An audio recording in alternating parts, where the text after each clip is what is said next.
Hi guys, follow me on Instagram to never ever miss any of my crazy updates. Hi guys and welcome to another vlog. This is the first generation of the Ford Figo which was sold in India from around 2010 till maybe 16. And this car comes courtesy of Monish to me. Straight away we're going to be opening the engine bay, which means I have to pull this lever first. Yeah, pull this lever and then it gets raised, and that is the Duratec engine which says Ford on it from the Sigma family of engines. Engine kind of feels refined, you know why? Because it's a 4-cylinder unit, of course. There's half insulation there, half I ate it, I was hungry. And you can see the design well, kind of will remind you of the Fords from that era, because the Classic also looks similar. Actually, the Fiesta का नाम Classic रख दिया. नाम change तो करते रहते हैं. It seems like a lot of these cars are named by Yogi. That's the reason the name keeps changing. Anyways, you can see the lights are kind of basic. It stretches all the way. This thing has been added aftermarket fog light with sort of a DRL towing hook here. I'm not going to go into much detail of this car, but I can tell you one very important thing. They actually painted the wheel cap black at the front. By the time they reached the rear, the color was over, or it dried up because it was so sunny like it is now. 175, 65, 14 is the size of the tires. Indicator here. I mean, the car is basic. This is not actually the top variant of the car. This is, I think, a lower trim. That's why it misses out on certain amount of features. Anyways, this light is like the Christmas street light, very long, and it's all halogen. Of course, that time there was no concept of LED, of course, and there's a towing hook here. Yeah, you can see that. The exhaust, well, it's hidden already. So yeah, Faisal Khan's fingers of truth not happy with the hidden exhaust. We are getting in here because I want to open the boot, which means I press this button and oh my god, I turned on the wiper by mistake. So we press this button, yeah, the boot opened. The only thing is some effort is needed to operate all these things, and this is the, okay, yeah, this is the boot, which is actually decent sized, but you know what, this thing protrudes inside and kind of reduces the boot carrying capacity, of course. Subwoofers, jack, rose, power steering fluid, all of that has been scattered here. You know why all that power steering fluid is there? Because you have to service your own Ford now. That Ford has said Tata bye-bye to everybody and left. Anyways, here this opens, obviously to fill in fuel. Meanwhile, no adjustable headrest at the rear because rear passengers did not have heads, of course, because they had to have stronger hands to operate the windows. It did not come with rear power windows on any variant. Ford is like, nahi denge hum, bas jo karna hai kar lo, nahi jhukega sala. Anyways, there's a small hump, I don't know why. Space of the rear is fine, but you know what, under thigh support is not the best. I'll just sit and show you. Okay, you can see, yeah, under thigh support is not the best. Meanwhile, there's storage space below, I mean there's space below the front seats, so yeah, you can stretch your legs there. Headroom is just about adequate, yeah, just about adequate, and that is a dashboard design the Viper decides to work on its own. Some quirky bits in this car are the fact that, I mean, why is the lever to open the hood placed here? Should have been placed on the other side, right? And the glove box is decent size. Bagworthy is helping today. For Figo is written on the seat covers. Wipers are working right now. Let me shut this. Shut with the proper thread, so I would say build quality is actually quite nice. Yeah, that's how the wipers work. And if you don't reach fast enough, I think I'm going to burn the wiper motor itself. So we're just going to use some water, and there you can see. Okay, we're just going to shut the indicator as well. Here is the button to switch off the indicator, of course. And you know what? Very German type style for the lights. Okay, like I was telling you, this is to open the boot of the vehicle, and there is no dead pedal. That time there was no concept of dead pedal. There is a storage space here, hidden of course, and AC vents are easy to close and open as well. You have to adjust the mirrors manually, of course. Power window controls here. Door pockets are decent size. It says 1 liter right there, not the engine, the door pockets, but no door pockets. No door pockets at the rear. Yeah, that was another problem with the new generation Figo also had. They did not decide to put any door pockets only, but some storage spaces here along with the remote, AC, and there's some gap here, so you can just put in your letters and they will actually reach the destination on their own. That is so good. Seats are a little bit firm but nice, and this red stitching I think is aftermarket. That is the instrument cluster. Tachometer is missing on this particular car because it's a lower variant, but when you rev it, you can feel the motor is alive. And that's not all. It also gets, I mean, odometer to sab gaadi mein aata hai, but it also gets a distance to empty. Yeah, a single trip meter and a distance to empty as well. So not much inside this car. The silver treatment is there. They also had a red dashboard happening, which was kind of in your eyes. Okay, you get a mirror. That's surprising because you don't get one here, which is obvious. And that's about it. Let's start driving.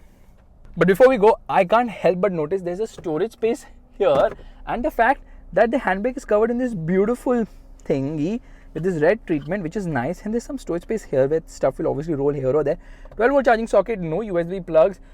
Audio system I shall not test. Horn I will when we are driving, of course, and very reassuring now. All right, it's time to turn on the car. Yeah, there it rose to life. Actually, the thing is that there's no clutch lock or any of that sort. We get into reverse. Somehow the gearbox is very smooth shifting, which is kind of surprising. And you know what? The steering is also light enough at lower speeds. Like, look at this. It's so easy to twirl the steering wheel. That's kind of nice. And let's get into the gas. Actually, it has got a decent punch on part throttle. So responses are also nice. But this is the petrol engine and the diesel was easily the better option. The horn is like as if it's ringing inside and not outside. Car has good amount of feel in terms of driving, which is very nice indeed. And oh god, the mid-range is so lacking. It kind of feels flat. It doesn't have the grunt in the mid-range. That's a bit of an issue. I expected more oomph when you hit the mid-range in this car, but then yeah, this engine is kind of disappointing. I'll tell you why. First and foremost, we need to stop on the left side. Indicators are ulte side mein, which Ford rectified much later, and then they exited India as well. Into first gear, revving the motor, no traction control bullshit. Revs a lot. Listen to it, okay?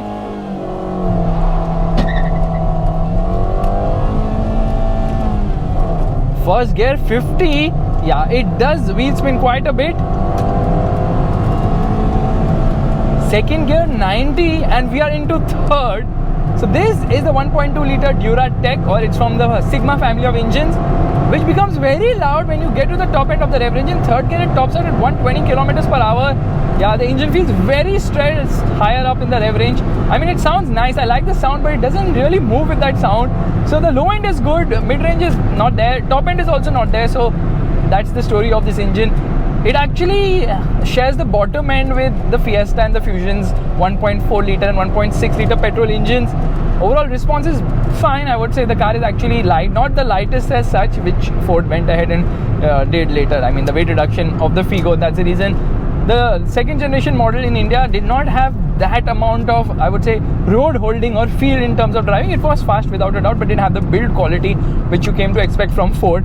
Directional changes are easy because body roll is very well contained. In fact, this was the second best car in terms of ride and handling balance at that time, because the suspension has been tuned so beautifully well. There is good amount of travel, but it doesn't feel stiff and it doesn't feel soft. It just has the right balance of both, resulting in good ride quality throughout all speeds. Low speeds, medium speeds, high speeds, every speed, the ride is absolutely fantastic. And the steering also has good amount of feel. The only thing is, this steering never aligns. Look at this, the steering is not straight, and the owner actually tells me that no matter how many times you align it, you go in a bump and bang on again, the steering wheel is like that.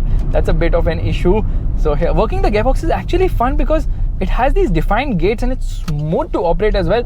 And then driving in the city is not a problem at all, because I mean, you have to downshift to really get go, because it just kind of lacks that grunt when you need it the most. This Range Rover Velour is trying to enter our lane. Actually, it's very little jerky. I think the fueling could have been a lot better in this car, so they kind of messed the fueling.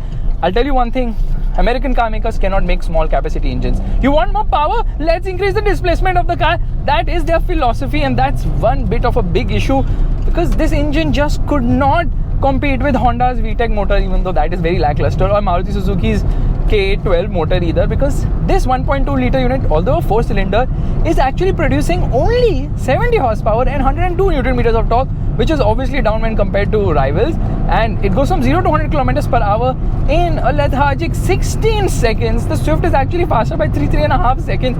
And talk about the Swift, it is right in front. This was the Swift which was competing with this car in the earlier days when this was launched. I remember in 2010 this was launched. Late 2009 it was showcased. In January 2010 the drive happened in Goa. That was the very first media drive I attended, which was of the Ford Figo. So this car obviously has a lot of sentimental values to me, but unfortunately Ford kind of messed the engine on this car. In fact, the chassis is so brilliant, the engines do not support whatsoever, neither the petrol, neither the diesel. You see, petrol is really slow. The diesel was as slow. Okay, it also used to take around 16 seconds to go from 0 to 100 kilometers per hour. The only thing is that the diesel, again 1.4 liter engine, which used to also power a lot of other Ford cars, like the Classic, of course. I mean the Fiesta that time, before they renamed the car, that produced quite a bit more torque. Okay, wheel spin happened around 160 Newton meters. That's like almost 58 Newton meters more than the petrol, of course, but the power was 2 horsepower less, 68 horsepower. It also used to take almost 16 seconds to go from 0 to 100 kilometers per hour. So yeah, not a fast car by any means of imagination, but the diesel had great drivability and no lag whatsoever lower down. The result was, it was very efficient as well.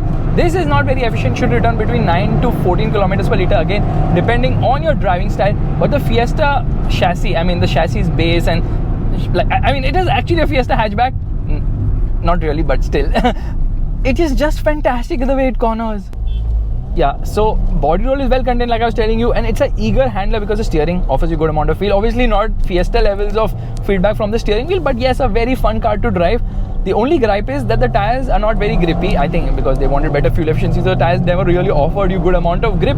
And although braking performance is good, you really have to push the brake pedal inside to stop. So yeah, that modulation could have been a lot better. Now there were a lot of variants on offer because petrol, diesel, lower variants, mid variants and top variants, resulting in the price ranging between 4.5 to 6.5 lakh rupees on road Mumbai. And of course it was absolute stellar value for money. Yeah, stellar value for money in the Figo, and really changed Ford's whole journey in India immediately before the EcoSport came and started to eat into Figo being the flagship top seller for the Ford brand in India. And then Ford has always been able to sell only one car at one time. You ask them to sell two cars at one time, not happening, not possible. The engine sounds really very nice, and you can see the body control is so good.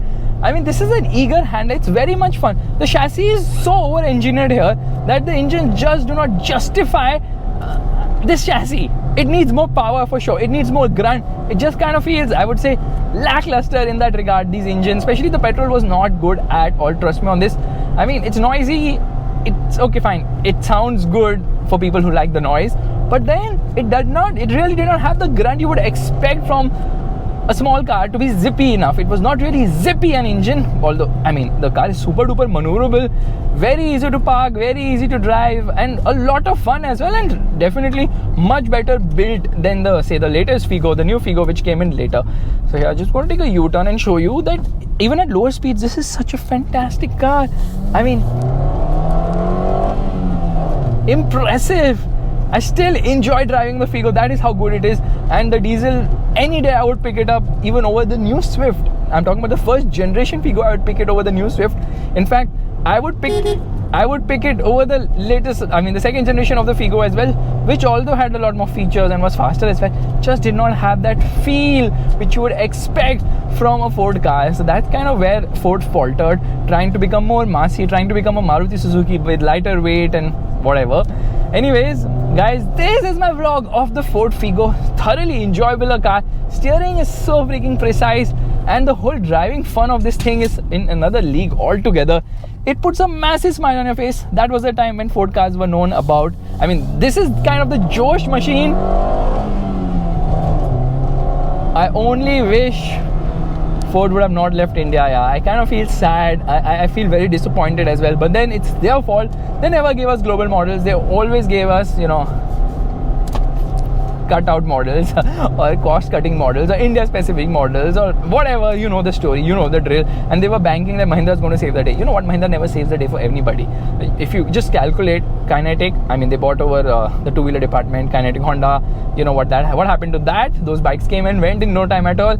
And that's a story for another day altogether, because Navistar, then Renault, also with Ford and whoever they collaborated with, it never had a happy ending. And on that disappointment, it's time to end. Thank you so much for watching. If you like this vlog, make sure to give the thumbs up. Thumbs up, huh? Bye.